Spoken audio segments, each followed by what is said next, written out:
4. Hi, everybody. Well, all right, everybody. Welcome aboard the Monkeysnot Podcast. Here we are with episode number 96 of 100 Hours of Monkeysnot. I'm Greg Gately. And I'm Denny Zartman, and we're joined, as always, by our friend, fellow Monkeysnot member, and podcaster extraordinaire, Jesse Morton. Jesse, welcome to the show. Hello, gentlemen. Good to see you. Hello, everybody out there. Great to good to see you. We are Are you in solitary confinement? Oh, go. I am. I am in the hole. I did something incredibly wrong. I don't know exactly what it is, but believe me, I'm paying for it right now. It's very hot in here. There's cobwebs, and it's scary. But I have this tiny little nightlight to help me out. Okay. I'm sorry to interrupt, Denny. Go ahead. Go ahead. No, it's actually cool. It's like Jesse's doing the podcast from a fort. Yeah. Yes. It's my personal cell for sure. From the cell down there. Free Jesse. Okay. We are a punk jazz band from Atlanta, Georgia, spread out all over the country and over the world. And we talk about our band, and we play some music that we've created. We also talk about stuff that's happening in our lives, popular culture, and the news. And we also like to chronicle Greg's career in stand-up comedy. He performs regularly in Los Angeles, California. And we'll get a stand-up date from him later in the show. And we'll be talking about such topics as Charlie Hebdo. We missed all this stuff, so it's kind of little old news now. But, hey, freedom of speech can never be old news, right? And we've got Oscar predictions. The Oscar nominees just came out for the 87th Annual Academy Awards, and we'll talk about Selma. And, of course, our good friend Omar J. Dorsey, who appeared in that film. Jesse and I get a chance to see it. So we'll talk about that, but right now we're going to play a little music real quick. This is from my album Crashing the Canceled Dance. It's a song called Payco the Donkey, and it's a old-time Monkeysnot classic that I reworked. I didn't change it very much. I just probably re-recorded it and put it on this particular album, but it definitely dates from the Monkeysnot days. So here we go with Payco the Donkey. Are you ready? Ready. Enjoy it.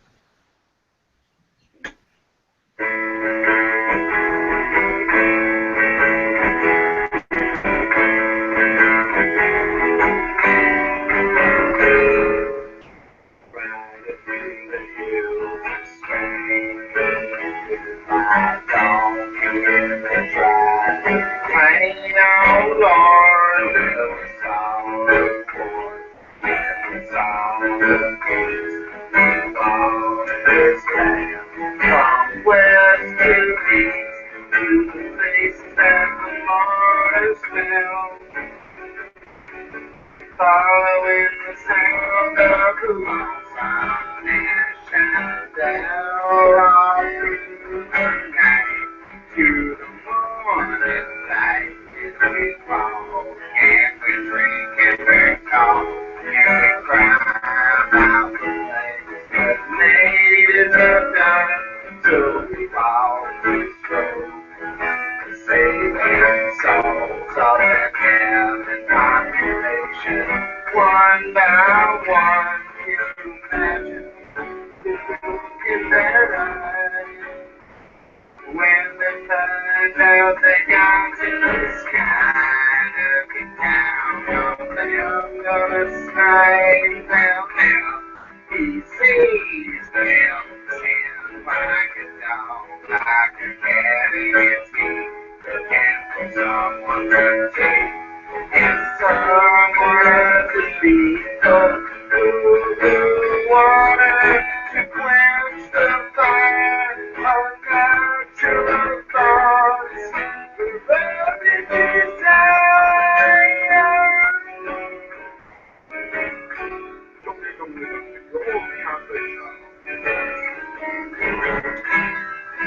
And like the 7 seas of love,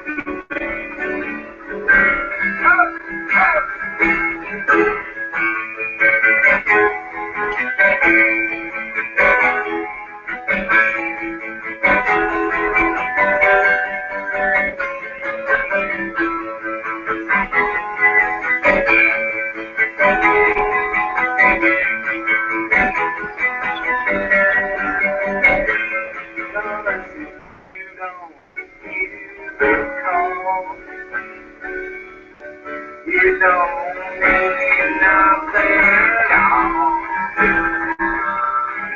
Safe and prepared to lay down in history.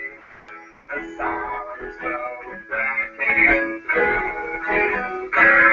Yourself, you just can't be true. 'Cause the day will come when you'll be down and there ain't nobody gonna come around.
All right.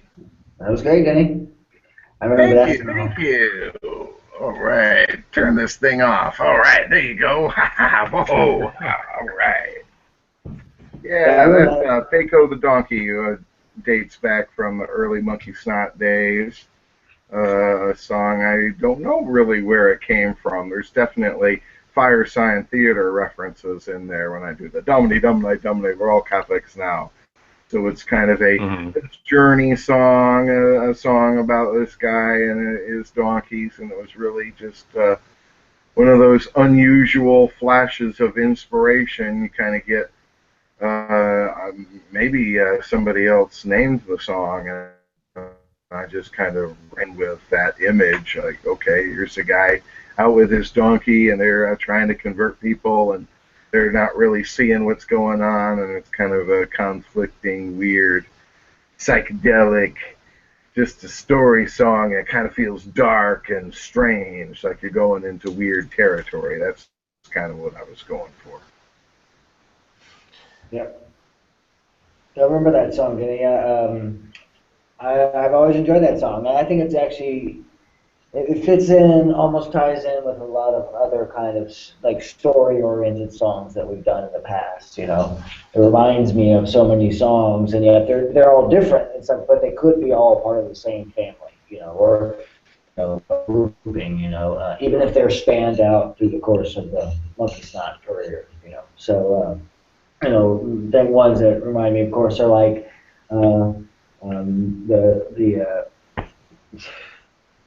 now I've gone blank, but like Otis, even the Cracker is a great song. So I think that this one fits in with that genre. I've always really enjoyed those. Thank you very much. Thank you. Yeah, it does fit in with Otis, definitely.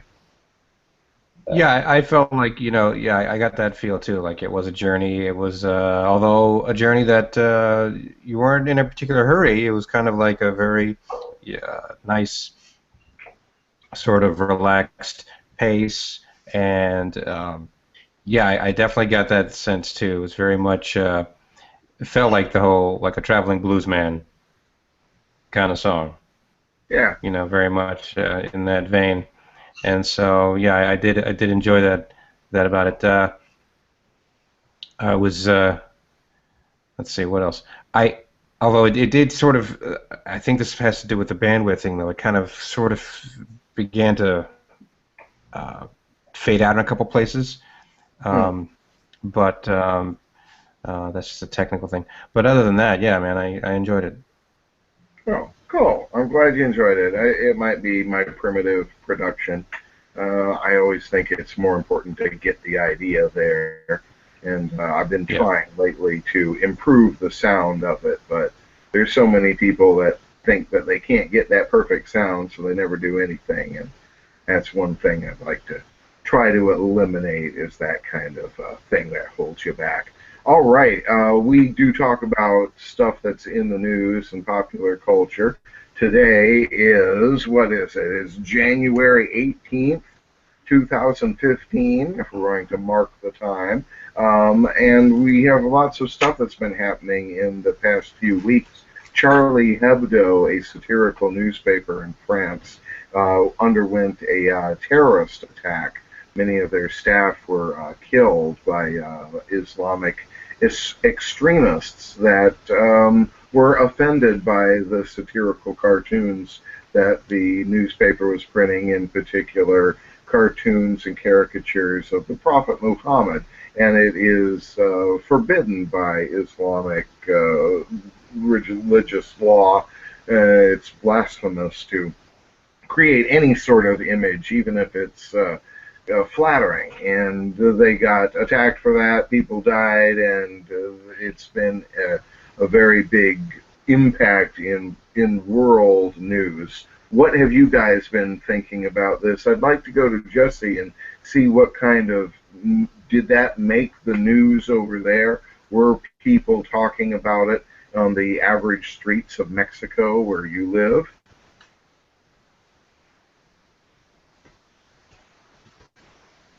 Sorry. Yes, actually, very much so. You know, without speaking out of turn about Mexico, because I'm just a visitor here, it seems like sometimes people become in kind of stages where there's a lot of awareness locally, and there's a lot of awareness internationally, then there may be a kind of a blind spot. Right now, I think we're in this really interesting stage of people, especially young people here, young meaning college age and younger, maybe, just out of college, are very aware of what's going on internationally. Of course, especially since they've been having all these marches themselves, they've marched in unity of a whole bunch of other things that have happened around the world, They did have, I think, a march for, or that included, along with their target, or their complaints or their protest already, was in conjunction to support Charlie Hebdo in Mexico City. I know, and I think they did something locally here, but I can't be so sure. I'm not really sure of that. But I know they did do something in Mexico City, so it's here. That's not huge. I think there's a lot of that same kind of,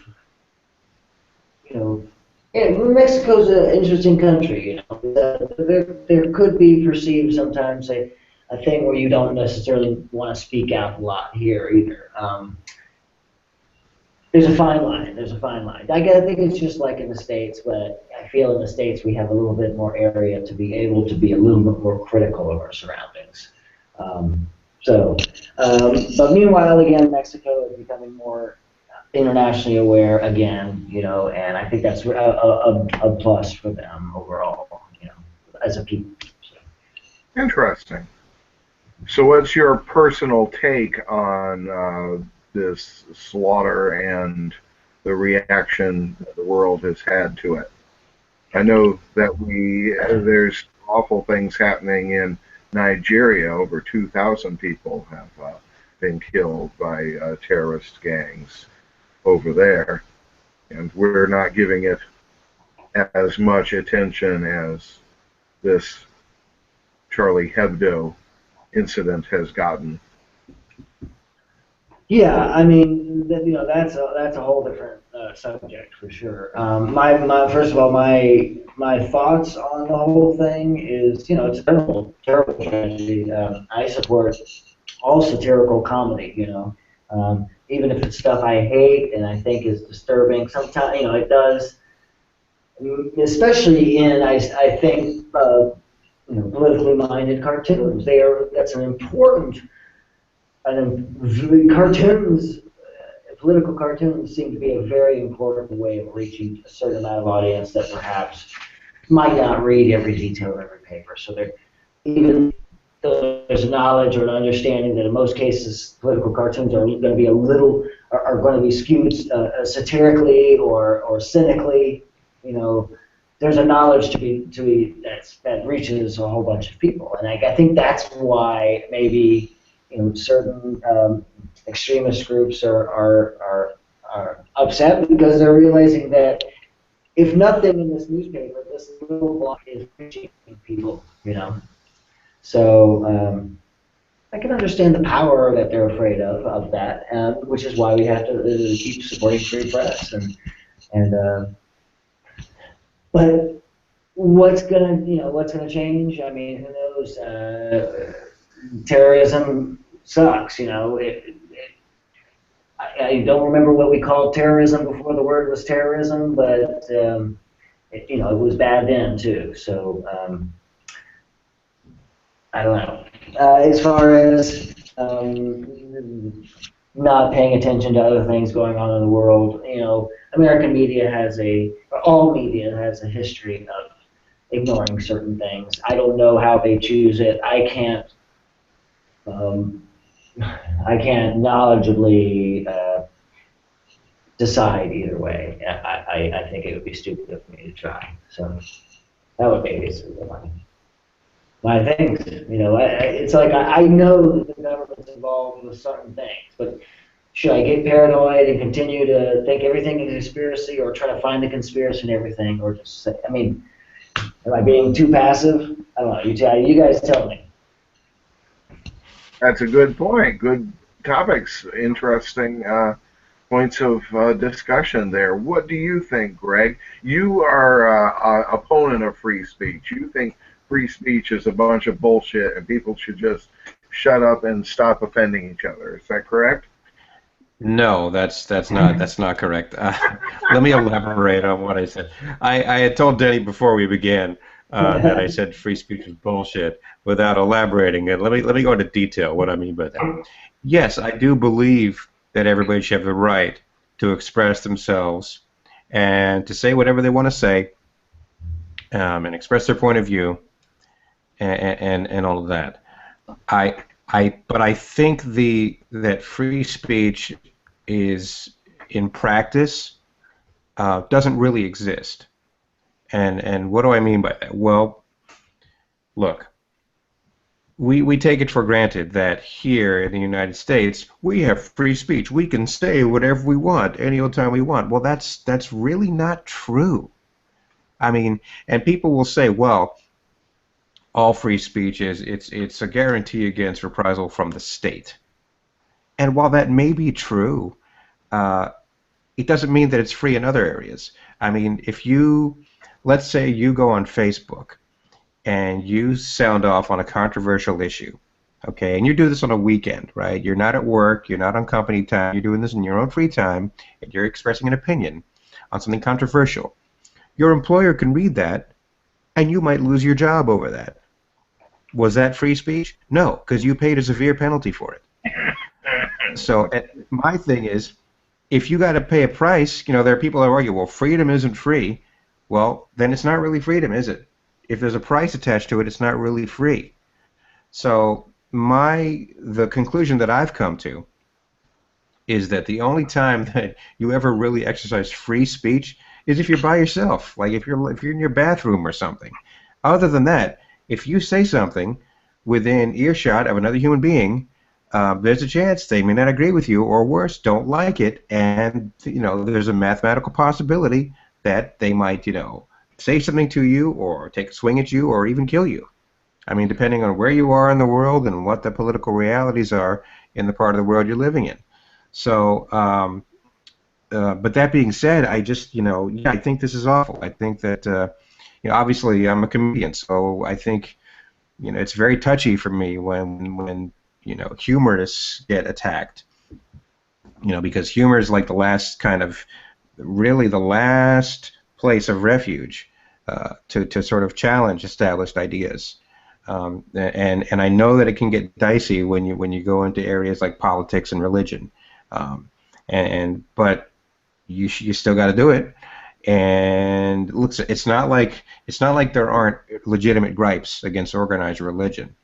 And so for any organized religion to play the victim card is a little disingenuous in my book. After this happened, the Pope came out and said, well, there should be limits to what people say, and you just can't attack someone's faith. Yeah, you can. I think sure you can. You don't have to just accept something to be true, or just because somebody else does. And this idea that you can't challenge someone's faith, why not? Why not? I mean, and it all depends. I don't know. There are so many levels and layers to it. I mean, I understand that there's a line between expressing yourself artistically and saying what you want to say, and there's a line past which you're just being a jerk. I think there's like free speech and free expression, but there's also, we have these unwritten rules, and we have this this etiquette. For example, it's the whole thing about not yelling fire in a crowded theater. Yeah, you can do it if you want to. You're a fucking jerk if you do. So, although I've gotten to a point in my life, I no longer make it a point to really discuss religion with people I don't know. But I do have friends who are devout Christians, and they know my point of view. I'm something of I guess I would say agnostic and or atheist, depending on my mood, or how my day is going. So we just agree to disagree. We agree not to talk about it, because for me, it's not like I'm going to change their mind, and they're not going to change my mind, and so there's no point in even going down that road. And the other thing is too, let's say on my best day I have a convincing argument, and I totally convince them that everything they believe is a lie. Well, they're just shattered. They're devastated now. And what have I done? I haven't done anything good. I mean, my thing is if they're kind of getting to a place where they're beginning to challenge what they believe anyway, and they're kind of sort of asking questions. Okay, fine, but I kind of feel like, all right, if religion is what you need to get you through your day and to help you make sense of the world, all right, it's not my cup of tea, that's fine. As long as you don't try and force it on somebody else, I don't care. I don't care what book you read. I don't care what tribe you dance for.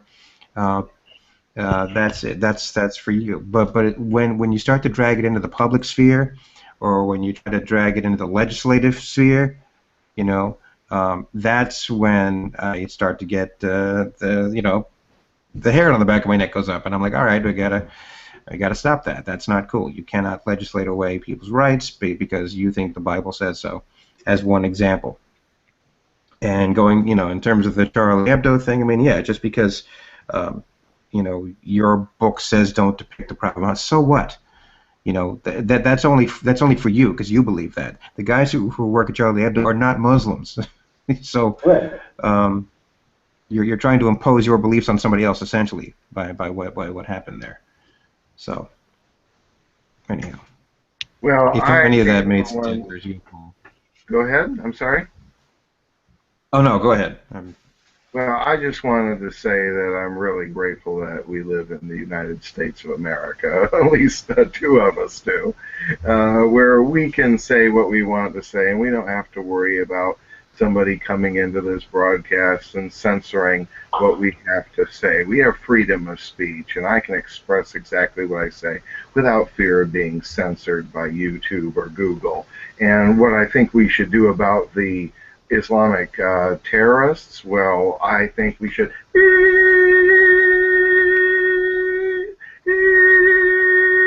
and let God sort them out. I totally kind of agree with you there, Denny. Well, I'm glad. I hope that's not too controversial. And let's move on to another topic, is the Oscars. You want to tweet about this stuff? Did we get any tweet responses? Greg is trying to live tweet this live broadcast, if you're listening to the audio version of the Monkeysnot Podcast, you should really try to find us on Twitter and Facebook and YouTube and all that, because we do the simulcasts now for the last few episodes and probably all the way to episode 100. But have we had any response on Twitter? We have not. Oh, bless America. Yes, while we were talking about this, I said on the podcast, Charlie Hebdo and free speech, what does free speech mean to you? Let us know at the hashtag Monkeysnot. And so far, my tens of followers have not responded, so that's all right. Okay. That's okay. We'll just keep chopping, man. There'll be something. There'll be something. Someday we'll have to plan for at least one of the maybe 99 episodes. Try to get somebody to join us and ask a bunch of questions, a stranger, just to mix things up. All right. Let's talk about the Oscars. Talk about Oscar snubs is the main thing about this year's Academy Awards. There are no people of color in any of the major nominees, and that's really strange, especially since one of the movies that was nominated for Best Picture was Selma, and but unfortunately it only got Best Picture and Best Song, I believe. The director, Ava DuVernay, was ignored, as well as David Oyelowo, who played Martin Luther King, and Jesse got a chance to see the movie, so did I. Greg did not see it. And Jesse, what did you think of Selma? Before we talk about the snub, and what do you think there was a snub after you give your opinion of the film? I enjoyed the film. I kind of liked the type of movie that it was. So I was maybe. Some might say that I'm a little keen on those kind of movies, but of course, our friend Omar was in it. Definitely the one thing I can say overall is not enough Omar, for sure. Yeah, we needed more Omar, way more Omar. Now I enjoyed some of the storylines. I know a lot of people were upset that Johnson was kind of treated like a villain a little bit at certain points. I think that's kind of I think portrayal of certain things within presidencies, no matter what, are going to be hard to portray without some villainy. I mean, there's somebody's going to be on a losing side in an argument, no matter what. So, otherwise, I don't know. That's just history. I enjoyed the movie. I thought it was done really well. I enjoyed the performance of the guy who did Martin Luther King. I thought he was really good. To tell you the truth, I can't remember, I guess, really only one scene where Oprah was in it, but that was maybe it was just kind of a small role, I guess. But what do you, Denny, pass it to you. Well, I like the movie. Tom Wilkinson as LBJ, he cannot do a Southern accent to save his life. I kept thinking when he's doing the scene with Tim Roth that, wow, there's these two English guys and only one of them can really do a Southern accent. So it's kind of weird and took me out of the movie for a while. I liked the movie a lot. It seemed to have a naturalistic pace that a lot of these movies don't normally seem to have. Biographical pictures of world leaders, and they're always difficult to do. You're hobbled at the outset because people's lives don't fit into a 3-act structure like we're all trained to recognize subconsciously now because we've seen so many movies.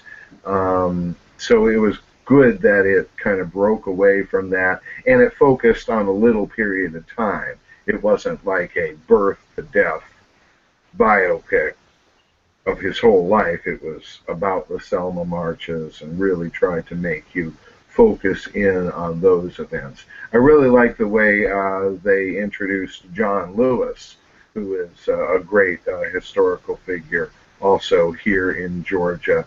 and still out there fighting the good fight and representing us. And he was introduced in a very interesting way, in that you didn't know who he was after his character had already been established. And kind of midway through the film, it's revealed John is John Lewis, and you kind of go, "Oh, cool, man." Yeah, that was cool. Yeah, I agree. About the snubs, it is. I can't explain it. It's the director should have gotten the nod. I really don't know why the Academy is allowed to have up to 10 Best Picture nominees, not up to 10 director nominees, because movies don't direct themselves, and you're just telling people that you're not going to win. So Right. why do it? I mean, you're just the super outside shot, and it's demoralizing. Why not just give 10 nominations if you're going to have 10 best pictures? Give them best director nominations. It just seems to be fair to me, and it's sad that there are no people of color represented. It doesn't reflect America the way it is now, and it shouldn't. And all I can do is hope that things will sometime change in the future. I will dream for a day when white people and black people will be on the screen together, making us laugh and cry. But there were also, well, let's talk to Greg a bit before we go down the list of the other snubs. What do you think of? Do you think it was a snub for Selma not to get any nominations? I mean, I'm hard pressed to say that it's not. I mean, it's a real head scratcher, I have to say. Um, I want to, because there's a part of me that says, well, could it have been an oversight? I mean, because they did get the Best Picture nom, so I'm kind of with you on that, though. It's like if you're going to nominate it for Best Picture, you kind of I would think that Best Directing should kind of be sort of a gimme.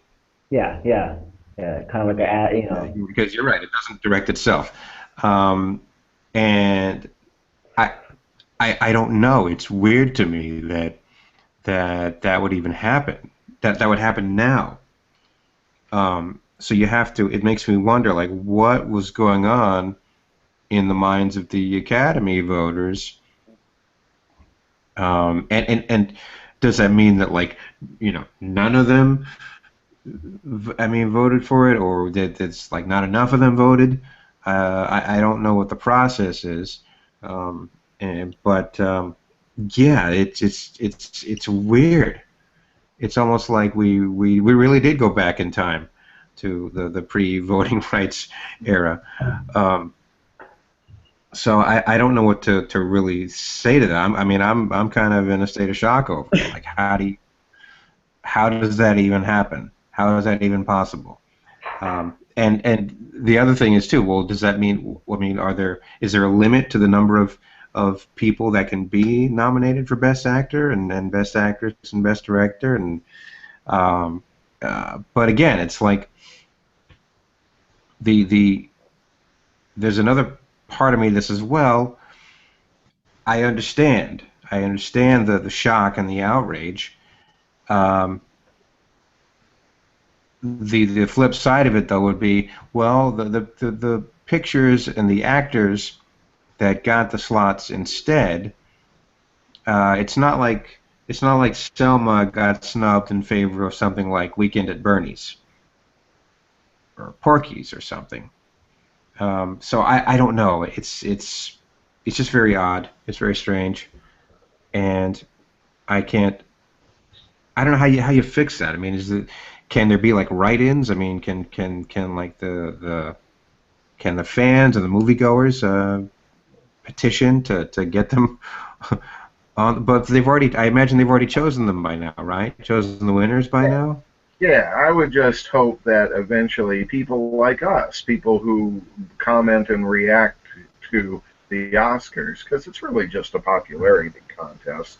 It's not really, it has enormous effect on people's careers, obviously, but Sure. it's not something that I think that we should all take super seriously. As there's nothing that we can't petition the government to step in and make them change the rules. All we can do is express popular opinion in our snide comments and catty Yeah. witticisms to shame Well, them into having the same number of director nominees as Best Picture nominees.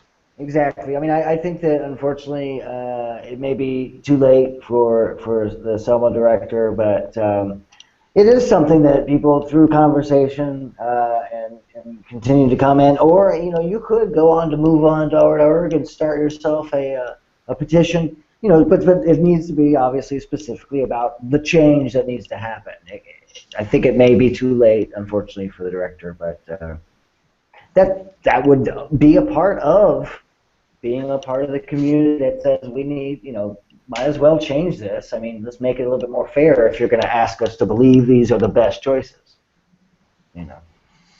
Agreed, agreed. But there were some other snubs in this latest thing. You're some of the ones that have made the news, and some of the things that I'd like to point out. Essie Davis, who was the lead actress in an Australian horror film called The Babadook. Have you guys heard of this movie yet? Yeah, I have actually. I haven't seen it, but I've heard of it. I have seen it, and it was actually very good. I think I gave it 5 stars on my letterbox because it's a really good, interesting take. It's more about the fear of parenthood and personal stuff.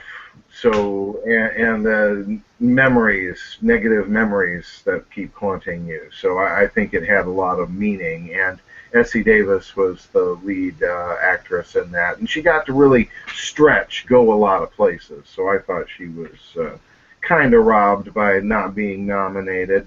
And a Swedish film I also got a chance to see just the other day called Force Majeure. It's about a family that undergoes a very stressful situation and kind of has to spend the rest of the time dealing with the repercussions of the meanings of their reactions. And I wouldn't want to give anything away if somebody was going to see it. It was a bit art house movie like, but still a very solid psychological drama that's somehow being sold as a comedy. I don't understand, but it missed the best uh, foreign language nomination. The Lego Movie did not get a nomination for best animated film, which is kind of surprising. Did either of you guys get a chance to see the worldwide blockbuster juggernaut that is the Lego Movie? I did not. I did get to see it. I thoroughly enjoyed it. I watched it by myself the first time, and I watched it with the family the second time. So I thought it was great. That's surprising. That's definitely surprising that they weren't nominated for animation. That was because it was a very interesting looking thing for sure.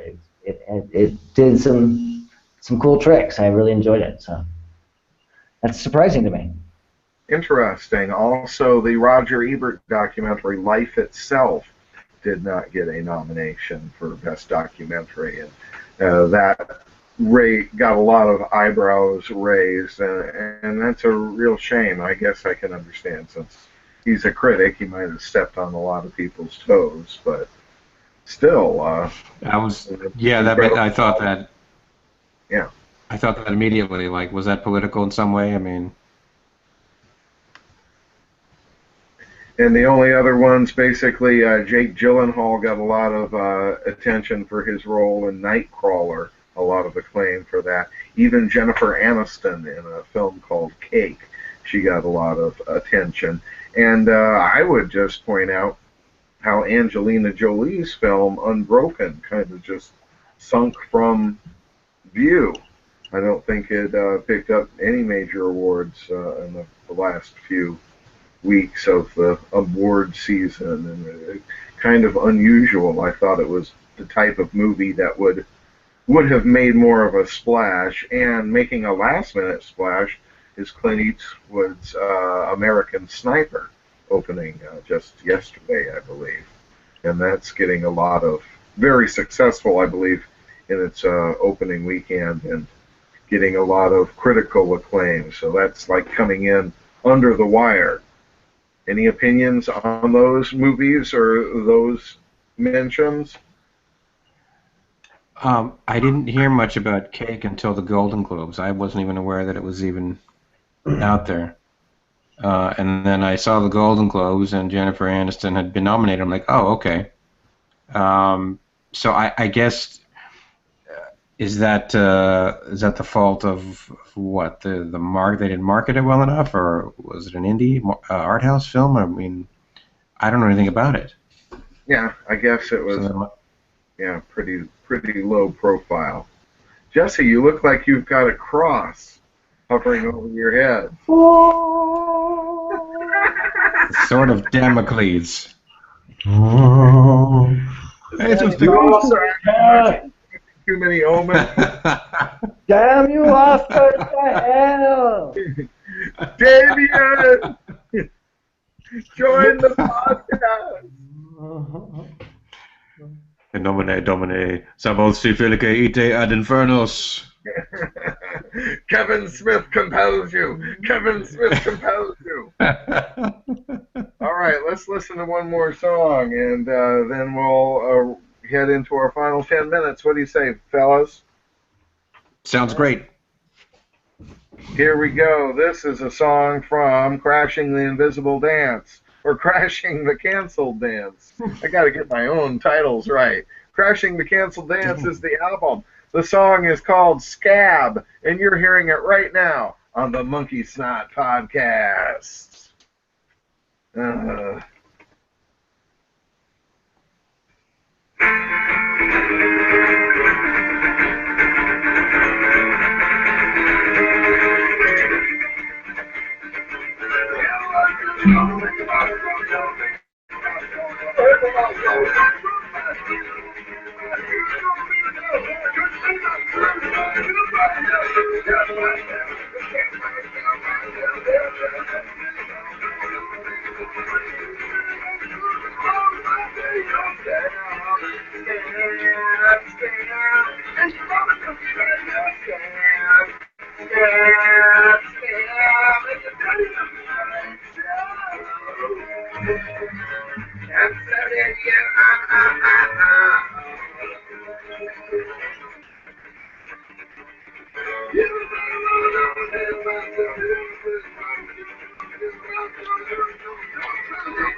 come on, our ears. Jeez.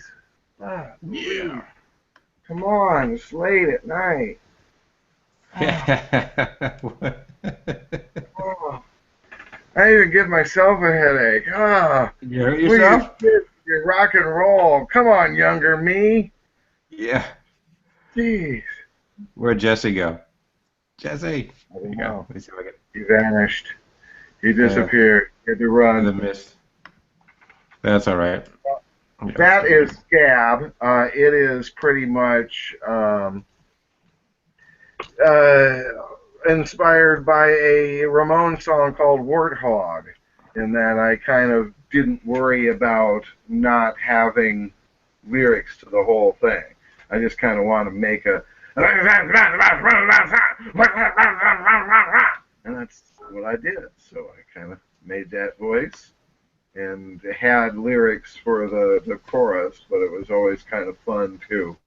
And I kind of said the same nonsense words over and over. So that's kind of the weird thing about that song is whenever I would play it, a lot of those nonsense words stayed the same. So maybe I should have gone in closer, tried to make them into songs. So it's kind of like a formless mass of song. But Warthog by the Ramones is a similar tune in that he just yeah. Yeah, it definitely had a very cool punk rock feel to it, and I was like, what is he saying? Like, oh, that makes sense because you weren't speaking in English, you were speaking in gibberish. So Yeah. good. I'm not having a stroke then. That's good. I'm glad. Thank you for that. But yeah, very cool. Very cool. Awesome. Jesse, where are you, man? I'm here. I'm here. Can you hear me? Can you see me? Oh, there he is. Yeah, there you are. Yeah, I was here. Denny, I enjoyed it. It was great. Definitely the performance aspect of it was a highlight for me. Seeing you jump around and everything, that was pretty fun. So as always, you can do no wrong, Zartman. You can do no wrong. I don't know about that, but I certainly try to have maximum amount of fun with whatever the hell I'm doing with this stuff. And I think I had an epiphany. If I want to get confessional on this, last week we didn't do the podcast because Greg was watching the Golden Globes, and I kind of get depressed watching the Golden Globes because I feel like I haven't done enough with my career and gotten myself out there. I should be part of this scene, and I should be out there doing something. So I thought maybe this is why I'm making all these weird albums and writing all this weird stuff and just can't seem to stop doing it. And maybe I'm trying to put myself to have some sort of legacy and library of stuff. I mean, does that make any sense, what I'm saying? Absolutely. I'm trying to say. Yeah. Can't think of it. Oh no, and I feel the same way. Trust me, I felt the same way. I'm sitting there, and everyone else, like at the place I was at, was like, they're eating their nachos and they're talking, having a good time, and I'm trying not to show it, but inside I'm just totally doing the slow burn, like, I get to watch a bunch of people doing shit I want to do, and hand each other trophies for it, and I feel the same way. I'm like, damn it, I should be up there. I should be, It's hard not to if you're involved in entertainment at any level at all, and so I know exactly how you feel. So, but again, it's kind of one of those things. I tell myself that, and I go, well, I got to flip it around and use that as inspiration to push harder and do more, and Denny, my hat's off to you, man. You've got this whole library of stuff. You've been very prolific, and it's very hard to do, and so I mean, keep doing it. It does go back to a philosophy that I got put in my head suddenly when I was working at a record store. I remember stocking the cassettes and seeing an artist that I had never heard of, and I thought I was pretty into the music scene and knew a lot of obscure artists. And there was an artist I had never heard before with like 4 or 5 albums, and I knew that we didn't carry all the albums by every artist, so this meant that they must have another 2 or 3 or 4 more albums out there, and I had never even heard of them. So I thought, did they get this prominent because of their talent and their popularity that caught on fire, or just because they were prolific? And it always was a little seed in my mind that says maybe if you can't make it on pure talent or just somehow catch the zeitgeist wave, that you could make it by sheer force of volume, basically. Just put it out there so much that they can't ignore you. I don't know if that works. I don't think so. Well, it doesn't hurt, though. At least, you've got stuff. If someone says, hey, do you have more? You go, yeah, and you've got this whole chest full of stuff. I think it's always better to have stuff in your packet than to not, and to have a wealth of material to draw from. And like I said, just having the discipline to even do it is just is difficult enough.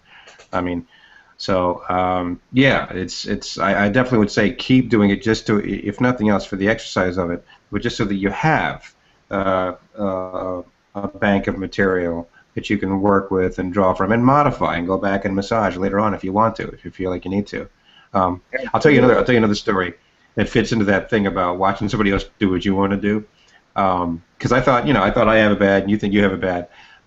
But actually, the guy that I empathize with the most was another comedian that I saw at the Comedy Store, and he's trying to be an up and comer as well, and he's talking about his day job, and he's actually an accountant. He's an entertainment accountant, payroll accountant in the industry. So it's like basically, and he's like the worst thing in the world is when he has to like cut a check for like a comedian, He's like, it's basically I'm handing that dude a check. I'm basically handing him a check to do the shit I want to do. I'm paying somebody to do what I want to do. So that's a little bit worse than my situation. I think yours in that aspect. Absolutely. Well, I paying anybody money. I watched a TED Talk the other day, and the guy said, he was talking about persistence, and he said J.K. Rowling, the author of the Harry Potter series, approached something like 22 publishers before she was picked up. And I don't know if that's true or not. I don't think they're allowed to lie on these TED Talks. It's some sort of law. But the guy was like, it shows you your persistence, because after 2 or 3, you might become discouraged. Once you get in the double digits, you probably go, maybe I should put this away, and nobody's really that interested in it. But she kept at it till she sold it, and if it really is 22 or 23 times, it just really goes to show you about persistence, because she went from submitting the 21st time and having nothing to submitting the 22nd time, if that is the number, to having, what, $500 million at least? Yeah. And I'm not saying that it's all about the money. I'm not saying it's all about the money, but just how narrow that gap is. If she had given up at 21 and said, oh, well, maybe I should just take the hint. Yeah.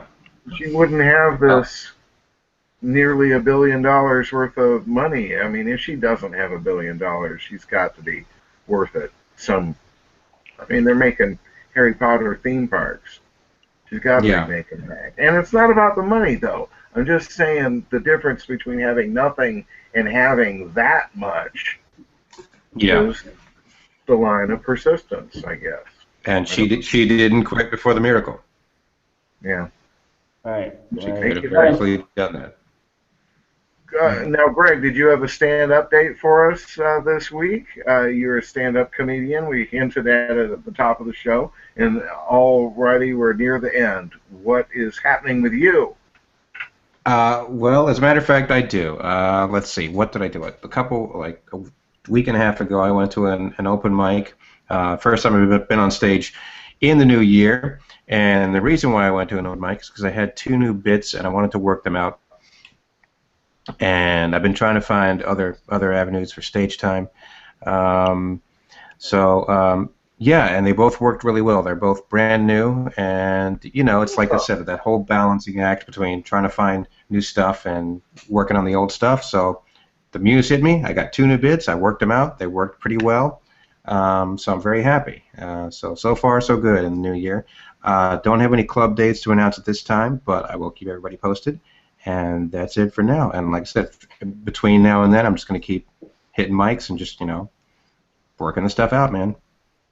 Kick ass. Jesse, you had a chance to go to a Mexican wedding, a genuine Mexican wedding. Now, when we have Mexican weddings here in America, they're either themed weddings for white people or they're actual Mexicans having weddings. And I don't know if they do the whole shebang the way they do in Mexico. Was it just a hellacious time, or was it relatively sedate and restrained? Well, just to actually fix what I actually was alluding to earlier. It was a Mexican wedding, but it was a kind of a two-parter thing. It basically started yesterday morning, about 5:30 in the morning. We had to get up and travel to basically see the sunrise. It was a sunrise wedding, which was it was terrible. I mean, it was great. It was beautiful. To see the sunrise behind the couple and everything. That was really cool. But I was very groggy. Then later on that evening, about 5 o'clock, you end up going to what was a second, a second kind of ceremony. The first one, of course, was the church one. It's a church, like with a view, is basically what it was. So it was very slow, very church-like, very super, super Catholic, hardcore, wedding. A lot of singers singing over here, and all kinds of stuff. All the rituals that happen in a lot of Catholic churches. Now, it was between a Mexican female and a Canadian guy, so there was basically, it wasn't a straight-up Mexican wedding, straight up, So there was a lot of having to introduce a lot of the customs to the Canadians. So anyway, there was a few dances that I thought were kind of interesting. That they're just traditional dances. They still were performing, and they were doing this, and I thought this might have been fit in well with Greg's wedding, or of course, any weddings out there. So the first one I think was it was a turkey, right? So a live turkey. The groom basically carries it like a bundle, like a baby, whatever, and they just him and the bride just dance around in circles, and then all people come in around it. And basically, they hand off the turkey, and everybody dances with the turkey for a little bit. Now the whole it was very bizarre. It was really fun. Everybody was loving it. The Canadians, of course, all the Canadians were like, "Hey, this is cool, eh?" So, and it's symbolized basically. It's like a gift from the husband's family to the wife's family, saying, this along with, I think, like a giant basket of fruit and pre-Hispanic breads and things like that, just to say, your daughter will be well kept, and you're safe. She's safe with our family. She'll always be fed. Blah blah. So that's the symbolism behind it. But it was jumping around. I'm sorry. Did they end up eating the turkey? The turkey lived and went on to dance another day, I guess. Nice. Right. Yeah. So Two weddings next weekend. Yeah, he's on the wedding circuit for sure. Yeah, he travels with the band. Goddamn turkey's on the road more than I am. Shit. It's when he starts traveling with the caterer that's the problem. I was born into the wrong species. So the second one could get more entertaining than imagining a Canadian-Mexican wedding.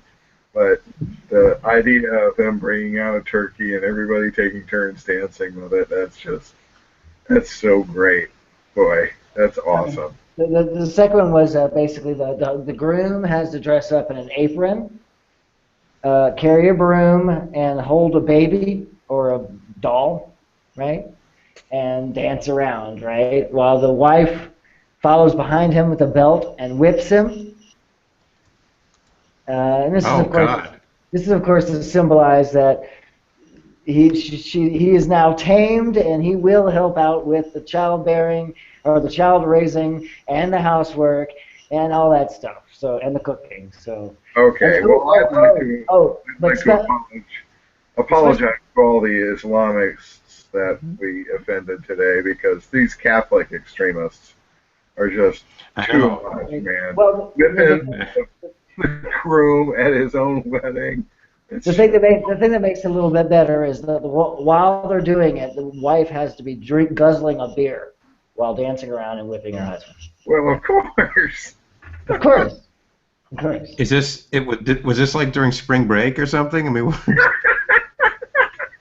No. It was early. That was later. When the T-shirts started flying in the crowd. Come on. The cameras came out, the T-shirts and all that stuff came out later. The booty shorts. No, that was later. But anyway. Oh boy. There are a couple other ones. Of course, there's some that are similar to what they do in other general weddings. Like the couple makes like a house, right, with their hands on chairs, and the bridesmaids and bridegrooms hold on to their feet onto the chair to try to hold them there while like the women go around like a snake and go underneath the house and basically go faster and faster and faster. Now, after that, they throw the bouquet.